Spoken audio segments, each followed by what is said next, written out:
Our special guest today believes achieving success is not the end goal, keeping it is. He is going to share his experience, varied experience in business, marketing, and law enforcement to help you recognize complacency in your business and life and how to fight it with vigilance every single day.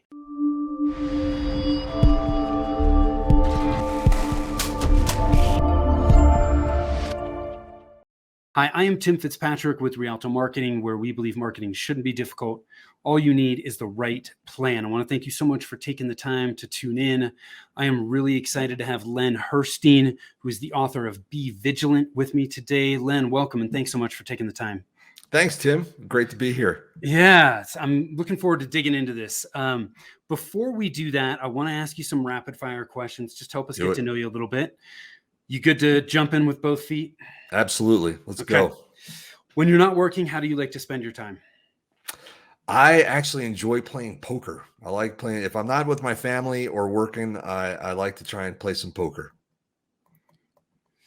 Dude, I was never good at paying enough attention to what was happening with all the cards to ever be good at poker.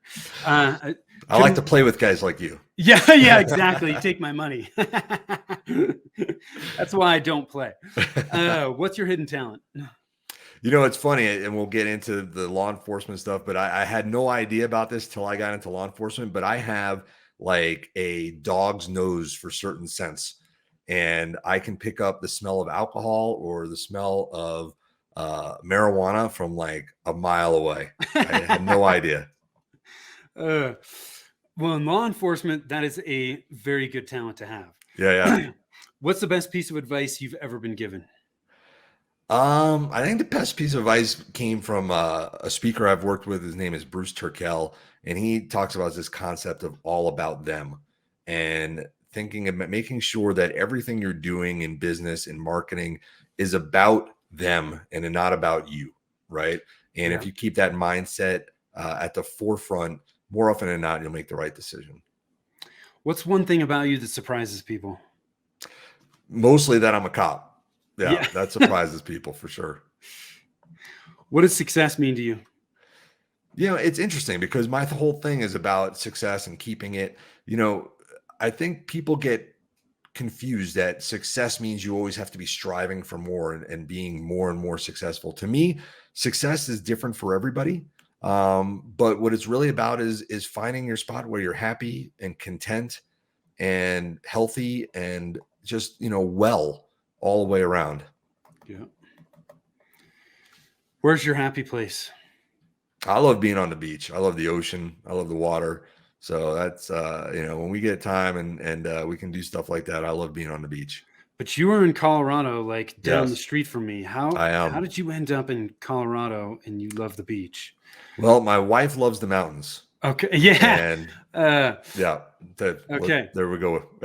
Yeah. Well, so my wife. I love the mountains too. My wife and I are the exact opposite. So she's the beach lover. I am the mountain lover. So at some point I'm going to be at the beach. What qualities do you value in the people you spend time with? I think, first and foremost is honesty and loyalty, and dependability and empathy. So tell us a little bit more. I want to learn a little bit more about, your past. We had touched on it. Your book, did your book come out last year? October. So October of last year, Be Vigilant, but you have a lot of experience previous to this. Fill us in a little bit. Tell us a little bit more about the types of people that you're working with and helping at this point. Yeah. So the people that I'm helping at this point are businesses and individuals, both large and small, not large and small individuals, but large and small businesses. Large and small individuals too. Yes. But really my focus now is helping businesses, teams, divisions, individuals protect the success they've worked so hard to achieve. So it spans industries, it spans categories, it spans geographies. But the people that I'm helping and working with, have a common goal of, understanding that they've worked hard to achieve success, and the very nature of that success puts it at risk. And so, that's what I help people understand, is understand the dangers that lie within that past success, and how do we make sure that we don't fall victim and fall vulnerable to, the evils of complacency. Does a lot of this thought, methodology come from not just your business experience, but your experience in law enforcement? Yeah, 100%. Yeah. So, real quick, I mean, I've had a windy path, as you kind of mentioned. I started off in consulting, and then I moved into consumer packaged goods brand marketing. I worked for Campbell Soup and Nabisco and Coca-Cola and base business and innovation. And then I started Manage Camp, which produces the annual Brand Manage Camp conference. After years of going to conferences that I wasn't enjoying and I was going home early from, I decided to start my own. And we did that for the last 19 years. Producing marketing conferences for folks. About 7 years ago, I became a reserve sheriff's deputy. I wanted to give back. I wanted to volunteer. This opportunity came up. I went through a full academy. I went through 440 hours of field training. I became a certified peace officer in the state of Colorado. And I thought that was going to be really different from anything else I'd ever done. But right away, I started seeing that there were things I was learning that I could apply back to my business life, to my personal life. And, Yeah. the core thing was this idea that complacency kills. And we talk about that a lot in law enforcement, because a lot of times, most of the time, things go right. But when they go wrong, they go really wrong. And all those times that they go right can lull us into this sense of complacency, and complacency kills. But I started thinking, complacency kills businesses. It kills brands. It kills teams. It kills organizations. It kills relationships, both personal and professional. And so that experience in this last 7 years with, law enforcement, combined with my 30 plus years of business, that's where this kind of concept came about, in terms of, Be Vigilant, which is all Yeah. about, understanding the risks of complacency and how to identify and fight it with vigilance. As you talk about complacency, I'm sitting here thinking of a business example, and the one that comes to my mind most is Blockbuster. Yeah. Yeah. Like, gosh, they just could have, their business could have transitioned, and they could have owned what is happening. You think of the Netflixes, the Red Boxes, and gosh, I mean, when I was a kid, Blockbuster was like it. Yeah. And they got complacent, and they were not open to the changes that were happening in the market. Yeah. And so two things. Number one is, I love the story of Blockbuster and Netflix for an unexpected reason. So everybody does what you've done, which is, that's the first thing that comes to mind, obviously. I mean, it's Yeah. such a great example of a business that was so successful that it became overconfident. And that's what complacency does to us. It creates overconfidence that makes us unaware of threats. Yeah. Right. It glosses over them. So a lot of people think complacency is laziness. Complacency is not laziness. Laziness is a choice, Yeah. right? So laziness is, I have the ability to do something, and I'm going to choose not to do it because I don't want to put in the effort. Right. Complacency is rarely a choice. Complacency is something that rides underneath the surface and feeds on our overconfidence. So it's a great example. But my favorite part of that story, and how it also plays a lot into my book, is it's a great example also from Netflix's side of how you fight complacency moving forward. Because so there's the piece where Blockbuster was complacent and Netflix took over, Yeah. but then everything Netflix has done since then, a lot of it revolves around self-disruption and being ahead of the change that's coming. A lot of that has allowed them to fight their own complacency and remain vigilant. So to me, that's a two-sided story. Part of it is what happened underneath the iceberg, and then, what else happened afterwards. Well, and if you look at Netflix, I love how you bring up this fact of, hey, they're fighting complacency, right? And you can see that with them when they first started, right? I mean, well, one, they were doing DVD stuff, then it started to transition to online streaming, right? But it was streaming other people's content, and now a lot of what they're doing is their own content, and so they weren't complacent, just going, hey, it's good enough that we're starting to take market share, and we're streaming other people's content. how else can we continue to disrupt this market and continue to grow our business? Yeah, the way I talk about that in a book, I have this concept I call getting off the X. And it's something that we talk a lot about in law enforcement is moving, because what we're able to do is disrupt the decision-making process of our competitors. So we talk about this thing called the Ooda Loop, OODA, which stands for observe, orient, decide, and act. It comes from military. And it's a way of understanding our decision process. And the thing is, we observe, we orient, we decide, we act. If we're partway through the process and there's new stimuli to observe, our brain goes back to the beginning, right? It's the reason why in sports you see, ankle breaking videos, right? Where someone's running this way and all of a sudden the guy's going and they have to, because their brain already decided they're going that way. And now there's new information and they've got to reprocess it. This is exactly what Netflix has done, right? They continue to get off the X. And what happens? Everybody else has to play catch up. Yeah. Right. So move into streaming, and then you've got a bunch of streaming services that are playing catch up. Everybody needs to get to the streaming services, especially once we got into what's happened in the last couple of years. Yeah. But then they go, like you said, to making their own content. Right. And now everybody has to figure out how to make their own content, because, the content that Netflix is making is not available to anybody else. They got to create their own content. Yes. Now, some people are more situated for that than others, like, Disney is already making their own content. Right. The more that they self-disrupt, the more that they get off the X, the more that they remain strategically unpredictable, the more they stay ahead. I love that. Strategically unpredictable. Now we may have kind of already touched on this, but you say success can be deadly in business, leadership, relationships, primarily because of this complacency. Yeah. Is there anything that we haven't touched on with complacency that you want to make sure, comes to the surface here? Yeah, I think a concept that helps people wrap their minds around it is this idea. I talk about survivorship bias. And people ask, like, why is success so dangerous? And it really comes down to survivorship bias. So if you're of my age, you see, everybody has, whatever age you are, you've seen the memes, right?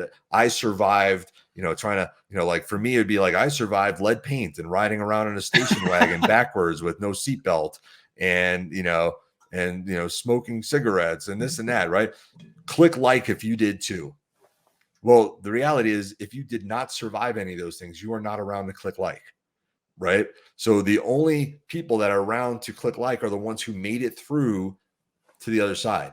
And we have a tendency when we make it through to the other side to attribute our success to what we did, right? We'll say, well, gosh, I made it through that, right? I didn't have concussion protocols when I was a kid and I was fine. Right. So who needs, so what that does is that survivorship bias, that constant, faulty reinforcement that what we're doing led to our success and doesn't have to change because it's what we've always done and it always got us here. Right. That survivorship bias makes us overconfident, makes us miss the micro failures, makes us miss the signals that change is coming, makes us miss what our customers or consumers or this whole thing, the great resignation, people talk about that as if it's a pandemic thing. That is not a pandemic thing. That was a complacency thing on employers taking for granted the power they had until that power was no longer there. Yeah. Right. So this survivorship bias is what generates the danger that comes from past success. Got it. So in business, we gotta learn from what's gone right, what hasn't, and what we can do moving forward. What types of, do you have standard assessment guidelines that you follow to help people accomplish this? Yeah, so I don't have standard assessment guidelines, but what I do have is this idea of what we all should be doing. This also stems from my law enforcement background. Anybody with military background has the same thing. Yeah. We do briefing and debriefing, right? So what I'm going to focus on here and what you're talking about is debriefing. Okay. So at the end of, whatever you want to call it, missions, projects, major events, we all get together and we do a debrief. And if you talk to people in business, they would probably say, yeah, we do that too. But if you dig a little bit deeper, you realize that most of the time that only happens when something goes wrong, when the results are negative. Right. We do something. Not doing it when things have gone well. Right. Because when things go well, we pat ourselves on the back, we have a party, and we move on. And the reality is not doing those debriefs and doing them only dependent on outcome. So when we do them, outcome independent, right? Yeah. So whether it was a perceived success or failure, we still get everybody together. We still go through all the things. There's 8 things that I talk about in a book to make a successful debrief. One of them is doing it all the time and doing it regardless of outcome, and making sure people are aware that you're going to do it regardless of outcome. Because what happens is we find that even within successes, there are micro failures. There are successes that could have been more successful, right? There are successes that were by accident or Yeah. because of someone else's actions more than our own, right? And so, we might have gotten lucky, right? People are able to wrap their minds around when I talk about sports. Here in Denver, I would say be a Peyton Manning. Probably anywhere else in the world, I'd probably say be a Tom Brady, and other than Indianapolis, I guess. And I would say, these are types of people, and this happens in sports a lot. Regardless of whether we won or lost the game, we're still going to go through the film, Yeah. right? We're still going to understand, did we win because of everything we did, or did we win for other reasons? And what could we have done differently? Right. And you get Yeah. everybody involved, regardless of rank or position or tenure, and titles get left at the door, and you have an honest discussion. And we talk about what went right, what went wrong, what went right, but went right by accident, what went right, but could have gone better. Right.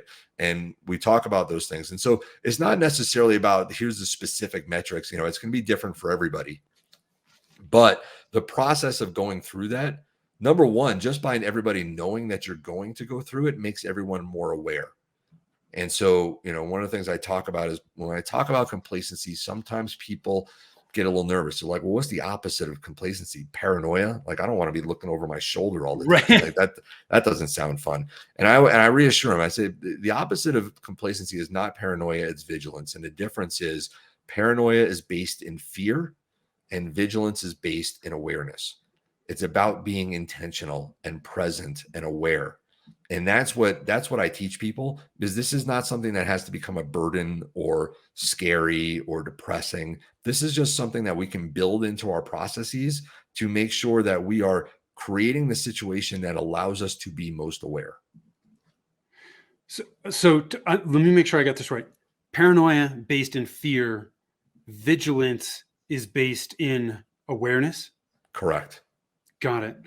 I love that. That's a really key distinction.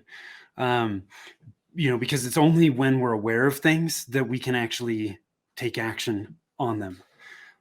Exactly. Right? And when we get into autopilot, when we get that overconfidence that allows us to do certain things that without thinking about them, that, creates that lack of awareness that breeds complacency. Well, and what we just talked about with debriefing is a perfect example, right? Mm-hmm. It's if we're not doing debriefing when the project went great, we're not bringing to the surface certain things that we probably should be aware of that we could adjust to continually, improve, iterate, whatever you want to call it. Absolutely. Yeah, I love that. Any other quick tips on debriefing? I know you touched on, hey, we need to do debriefing every time, not just when things go wrong. What other quick tips do you have for us there? Yeah. So you want to do it, every time. You want to do it, and not, every time, you define like what is the level of thing that we want to debrief, right? You're not going to debrief like everything that you do, but there's, certain levels of things, but you want to do it all the time. You want to do it like immediately as possible. You want to do it right after the event. You don't want to schedule it a week or two down the road, right? You want to do it while it's fresh. Yeah. You want to, again, as I mentioned, make sure that everybody's involved that was part of this thing, regardless of title or tenure or whatever. You're going to find that a lot of times, some of the most useful things that you hear are from your newest people who don't have years and years of experience that are, clouding their view. Yeah. Right. Yeah. So, those are the big ones. You want to make sure that you share your learnings broadly, so that it's not just this team in the room that gets the benefit of it, but everybody in the organization or, the broader team does. So those are, 4 of the top ones. Got it. And so, what other things can debriefing obviously is one way that companies can stay and be vigilant. Hmm. What other ways can we be vigilant Yeah. in our business? So there's 10 of them in the book. We talked about debriefing. We talked a little bit about getting off the X and remaining strategically unpredictable.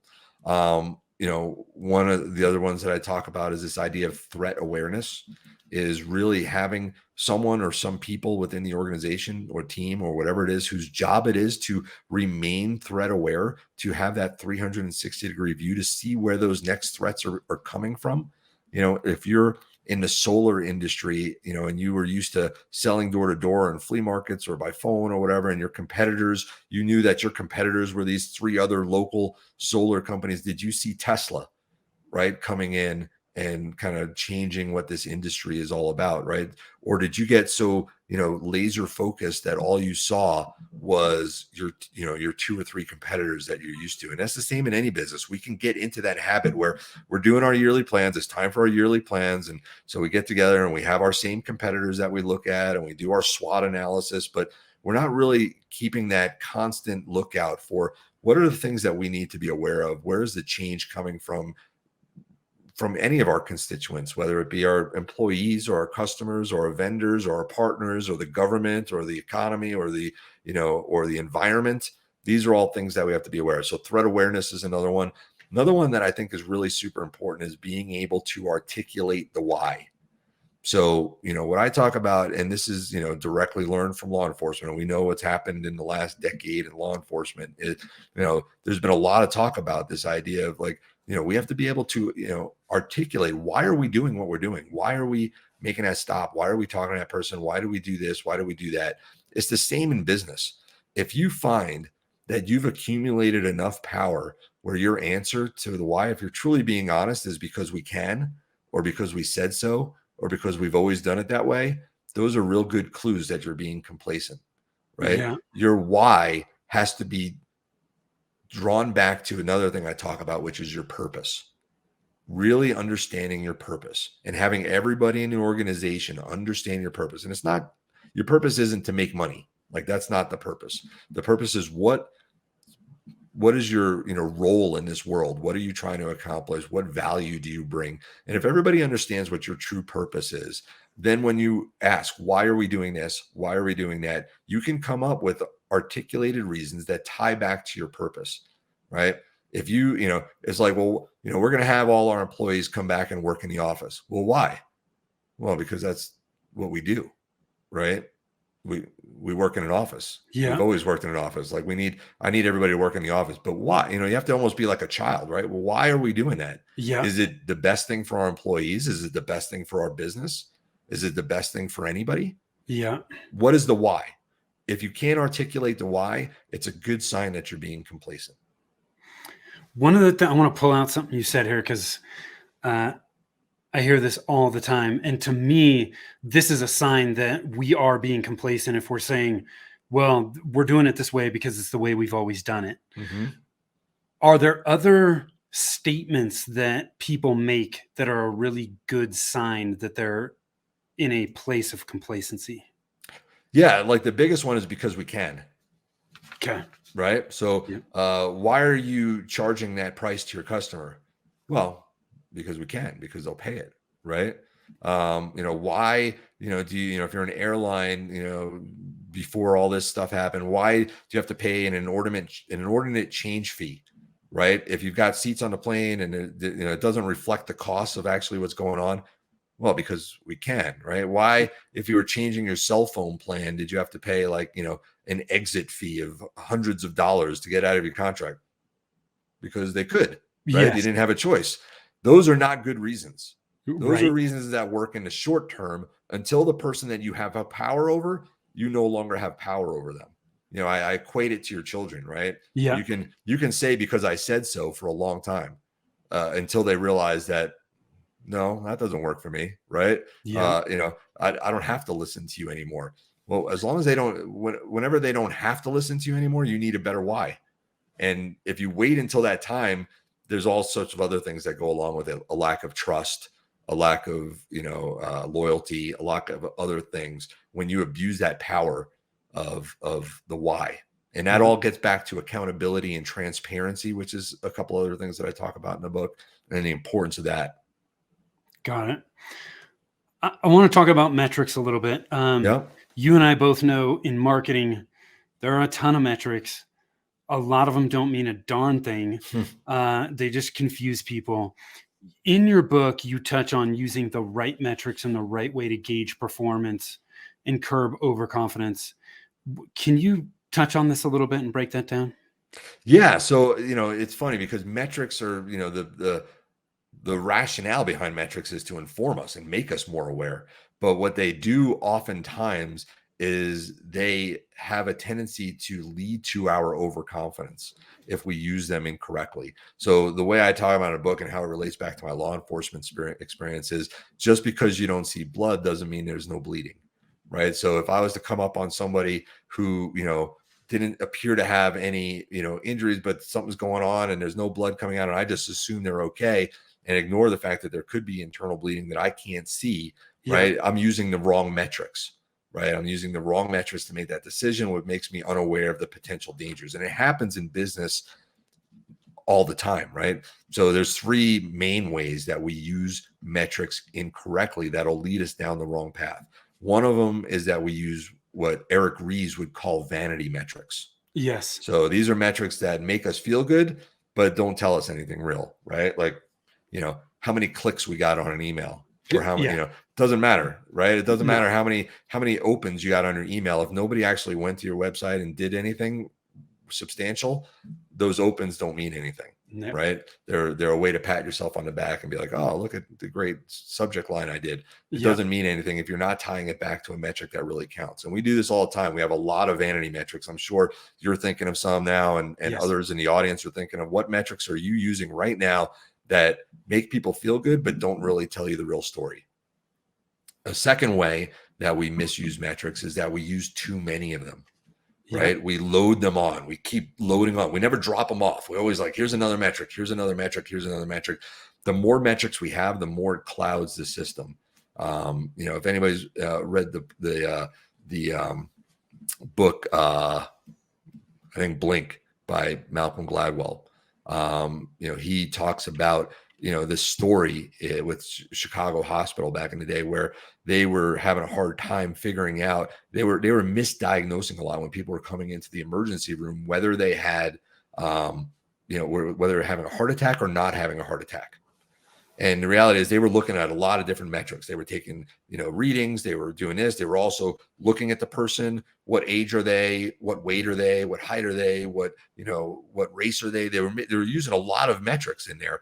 And the reality is that a lot of those metrics were clouding the issue as opposed to solving the issue. And once they realized that and they narrowed it down to 4 metrics that you didn't even have to see the patient, they became significantly more accurate in understanding whether someone was actually presenting with a heart attack or not without ever seeing the patient.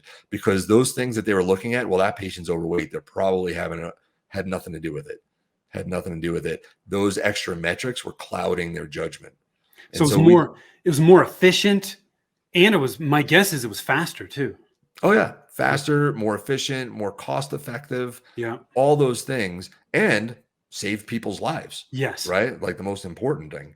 Yeah. So, that's number 2 is the more metrics you have, you want to whittle it down to the ones that actually help you make decisions as opposed to give you this false information that makes you overconfident. The doctors would come in, they would look at somebody and they would, before they even saw the measurements, would already decide, they would have this overconfidence that they could decide by looking at that person, whether they're having a heart attack or not. The third way that we misuse metrics is that we set up metrics that are easy to game, that invite corruption.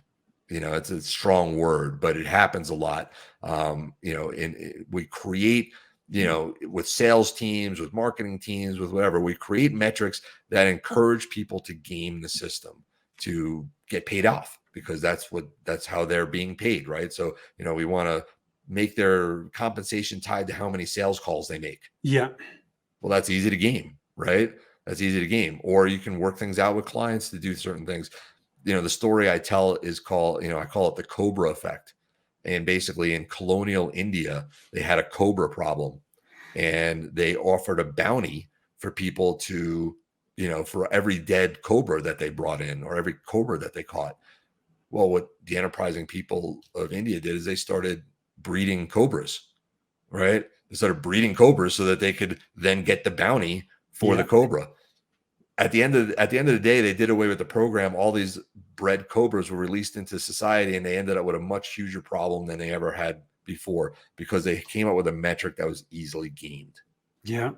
We have a client right now that we're doing a marketing blueprint for, which is basically give them a baseline of where they're at, what they need to do moving forward.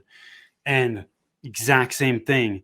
They've been tracking metrics on marketing and sales activities, and the metrics that they were tracking were really encouraging people to do what was easiest. Yeah. In this case, it was a very specific activity, yet that activity is generating like the fewest amount of leads.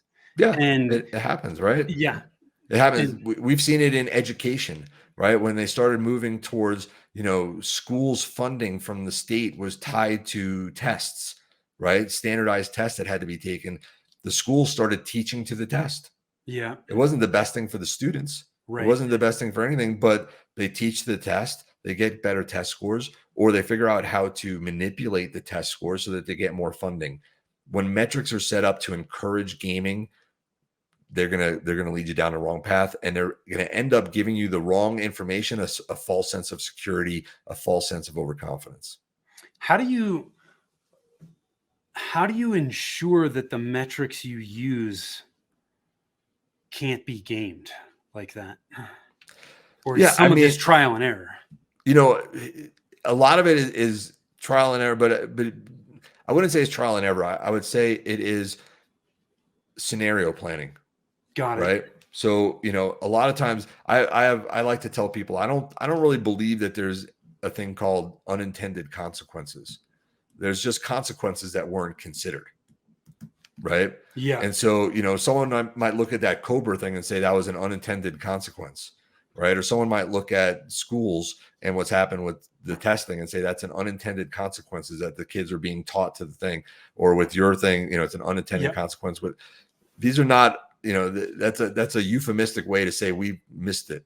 You know what I mean? We Right. didn't think Yeah. about what could play out when we do this. And so scenario planning is a big thing. And we do this a lot in law enforcement. If this, then that, right? Yeah. If this happens, what's going to happen, right? What's going to happen next, and what could potentially happen next, and how would we handle those things? So a lot of it just really comes down to diligent planning. Yeah. Got it. I love it. Len, this has been a fantastic conversation. You've seen me feverishly taking notes.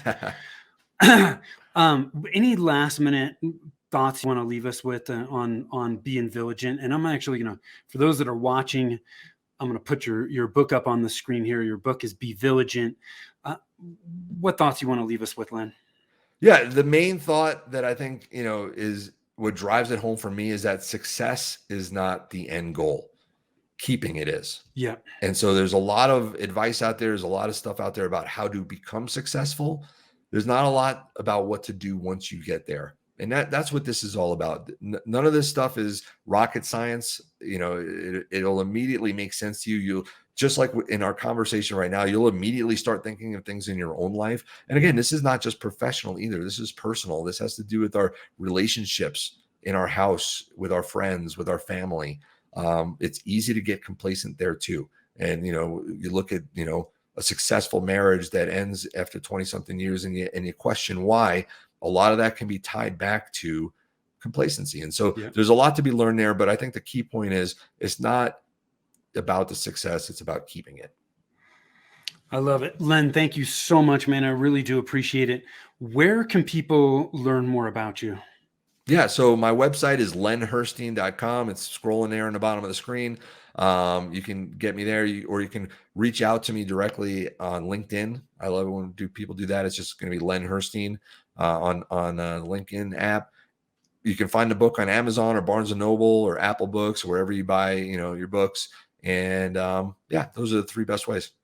Awesome. And for those that are listening, it's Len, Len, and then Herstein, Herstein. So Len obviously knows what the heck he's talking about. Go check him out, lenherstein.com, or find him on LinkedIn. Again, Len, thank you so much, man. I really appreciate it. I know people are going to get a ton of value from this conversation. For those that are watching, listening, thank you so much. I do appreciate you. I am Tim with Rialto Marketing. If you are struggling with your marketing, you're not sure what those next right steps are, I want to encourage you to go to growthmarketingplan.com. That's growthmarketingplan.com. You can download our 90-day marketing plan kit. All the downloads, tools, resources you need to put together your marketing plan and start taking action today are right there. And you can also always find us over at rialtomarketing.com, which is RIALTO marketing.com. Thanks so much. Till next time, take care.